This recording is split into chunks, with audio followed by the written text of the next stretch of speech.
As early as the 1980s, China had brought forward the initiative to shelve differences and engage in joint development with the hope of solving disputes progressively with all parties involved. The aim is using peaceful negotiations and common development to achieve a win-win and all-win outcome. Now, for more on China's claim on the South China Sea, let's take a look at this. 1405 AD, Yongle reign of the Ming dynasty. Zhang He, also known as Eunuch San Bao, commanded a fleet of 317 ships to drop their anchors 5 miles away from Calicut. 868 civil officials, 442 naval officers, and 10,000 soldiers, sailors, and artisans prepared for the landing in an orderly way. The king came to the port anxiously to welcome China's envoy in person. Such a feeling of anxiety and surprise was shared by each king along the maritime Silk Road.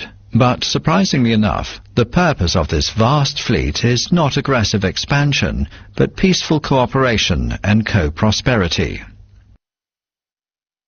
A review of history will shed light on the present. Peace and cooperation have been upheld by the Chinese in their 2,000 years of development. As early as the 1980s, China had brought forward the initiative to shelve differences and engage in joint development, with the hope of solving disputes progressively with all parties involved through peaceful negotiations and common development, and achieving a win-win and all-win outcome.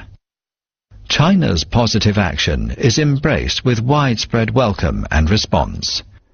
In May 2000, the two governments of China and the Philippines issued a joint statement about bilateral cooperation framework in the 21st century, saying, both parties agree to promote the peaceful settlement of disputes through bilateral consultations and negotiations in a friendly manner, based on generally accepted principles of international laws, including UNCLOS 1982.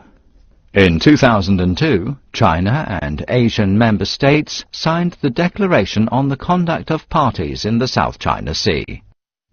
In the face of China's goodwill, the Philippines, determined to legalize its unlawful occupation, tries to bring the United States to its side at all means, and spares no efforts in inviting Western companies to engage in predatory exploitation of oil and gas resources.